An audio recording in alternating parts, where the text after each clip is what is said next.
After finishing the first season of the Apothecary Diaries, especially for the final arc about Lakan and Fengxian, I felt I cannot let go of this emotion for a while.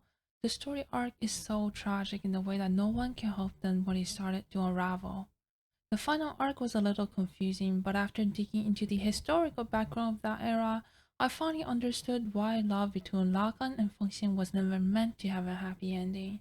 Spoil alert! If you have not watched the show yet and does not want to get spoiled, please watch the show first and come back later.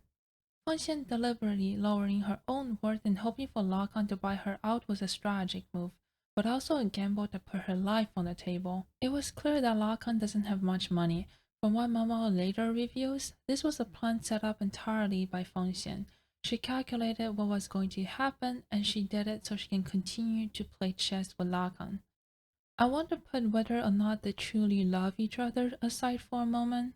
For Fengxian, having Lakan redeem her was simply the most realistic and beneficial route she could think of at the time.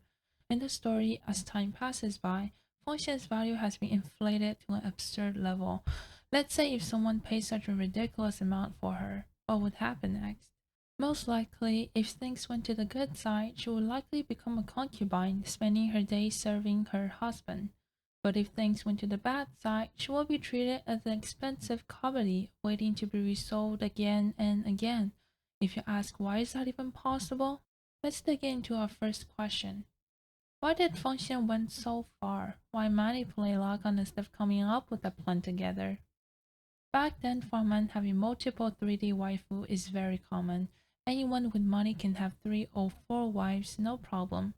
For a courtesan who was redeemed, as I've said before, there were only two outcomes.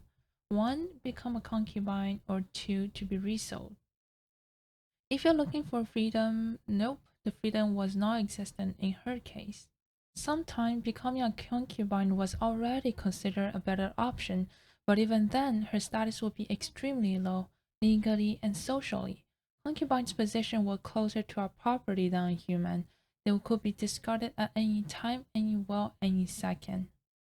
Given Fengxian's background, she could have been bullied when she entered a new household. Being distant combined with her proudness and her only interest in chess, she would never survive the politics of the inner household.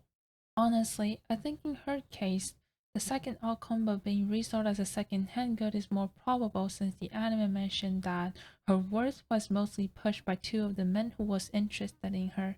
We can imagine what would happen to a woman when she was bought out with such high price. The two possibilities she came out leave her no choice, so she came with a plan and chose Lakan to pick her up. She trusted his character, the companionship they shared over the years, and more importantly, they have similar passions, their love for chess and Go. Fengxian's thinking was actually very simple. She wanted to keep playing chess. She may not have realized that she's falling in love, but to ensure she could be bought up by Lakan, she chose to execute the plan. She got herself pregnant, lowering her value, and waited for Lakan to buy her out. Her goal was clear, and she's confident the plan would work out. She didn't explain, she didn't wait, she executed, and that calculating side of her got herself into trouble. Very unfortunate of her plan didn't work out. Now, question 2. Why didn't Lakan redeem her before he left and why they had no communication during the 3-year exile? Let's step back for a moment and bring all the way back as to why he had to leave for 6 months and that ultimately became 3 years. This leads straight into family issues. Lakan lives in a big family and he was the original heir, but his father favored the younger brother, the healthier son who can distinguish people's faces. Back then, soon after Fengxian became pregnant, Mamo's adopted father Luomen was expelled from the palace. These events gave Lakan's father an excuse to legally remove him from the center of the family. Under the political label of study abroad, this clears the way for the younger brother to inherit the family head position. In ancient noble families, study abroad was often just a graceful way of exiling someone for short periods of time. Lakan himself says it best: he couldn't disobey his father, who was both family head and superior. The authority of the clan head was absolute, so why didn't he redeem her before leaving? The answer is simple: he doesn't have any money and hasn't thought it through yet. If he wants to pay for Fengxian, Lakan needs his family to back him financially. During the chessbed, we saw that he had a terrible thought cross his mind. My personal interpretation is this. When Fengxian brought up the chessbed, Lakan have sensed Fengxian's intention, and that tore him apart. On one hand, he clearly cared for her. On the other hand, he felt that buying such a proud woman by making her pregnant and decrease her value was a form of humiliation and coercion.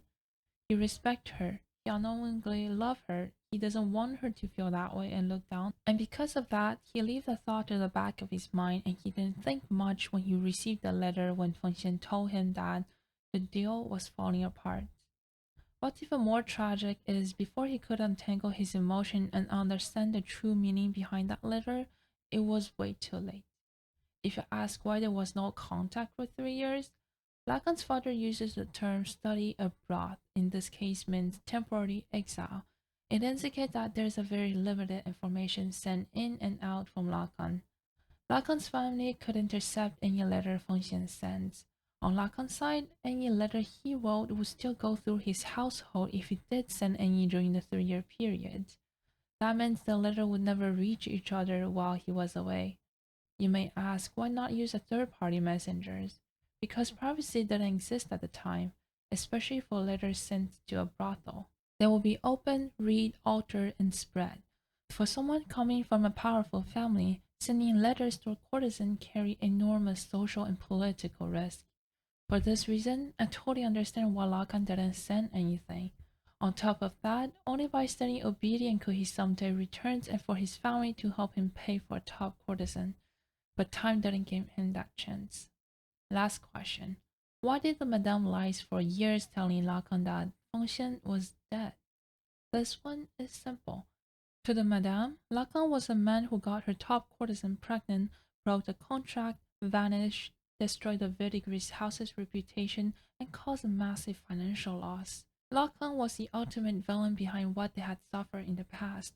So when that same man returns 3 years later, why would Madame show him any kindness? Hiding Fengxian and Mamo's existence was, from her perspective, both revenge and protection. And once the brothel was recovered financially, there was even less reason to tell him the truth. In the end, Lacan's and Fengxian's story in season 1 left me deeply unsettled. The tragedy wasn't caused by personal failure, it was caused by the cruel rules of the era. The Apothecary Diaries moved me deeply. The story of Lacan and Fengxian is emotional and touching, showing what love might have looked like in the ancient China. I hope you like my explanation behind Lakan and Fengxian. If you agree with me, please leave a like, and if you don't, leave a comment down below and tell me why. Thank you for watching.